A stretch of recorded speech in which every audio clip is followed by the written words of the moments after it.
Hello everyone. Welcome to Priya's vlogs. ఇవాళ గోంగూర పచ్చడి సింపుల్‌గా అండ్ టేస్టీగా నా స్టైల్‌లో ఎలా చేస్తానో చూపిస్తాను.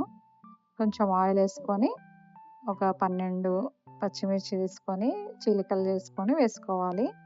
అలాగే ఫుల్‌గా ఏసుకుంటే అవి చిట్లిపోతాయి. కొంచెం మెంతులు, జీలకర్ర, ఒక పెద్ద ఆనియన్ ఏసి కలిపేసేయాలి.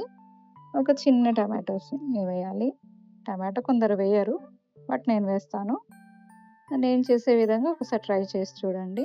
తర్వాత ఒక 5, 6 ఎల్లిపాయలు వేసి కొంచెం మగ్గనిచ్చాక మనం శుభ్రంగా కడిగి ఉంచుకున్న గోంగూర 2 కట్టలు వేసి కొంచెం సేపు అలాగే పెడితే మొత్తం మగ్గుతుంది. ఈ విధంగా మగ్గుతుంది. కొంచెం దగ్గరికి రావాలి. ఈ విధంగా అయ్యాక స్టవ్ ఆఫ్ చేసుకొని చల్లార్చుకోవాలి. తర్వాత మిక్సీ జార్ తీసుకొని జస్ట్ ఊరికే ఇలా తిప్పాలి అంతే. మరీ ఫైన్‌గా పేస్ట్ చేయొద్దు. తగినంత ఉప్పు వేసుకొని పక్కకు పెట్టేసేయాలి. తర్వాత ఆయిల్ ఏసుకొని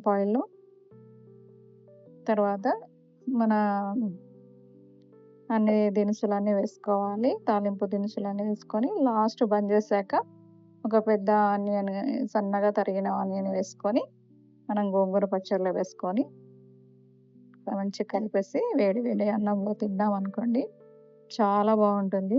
మనం పచ్చి ఆనియన్ వేసాం కాబట్టి టేస్ట్ చాలా బాగుంటుంది. ఒకసారి ఈ విధంగా ట్రై చేసి చూడండి. ట్రస్ట్ మీ, చాలా టేస్టీగా ఉంటుంది. ఈ వీడియో మీకు నచ్చితే please subscribe my channel. Support చేయండి, లైక్ చేయండి. Thanks for watching. ఉప్మాలోకి కూడా చాలా బాగుంటుంది. ట్రై చేయండి.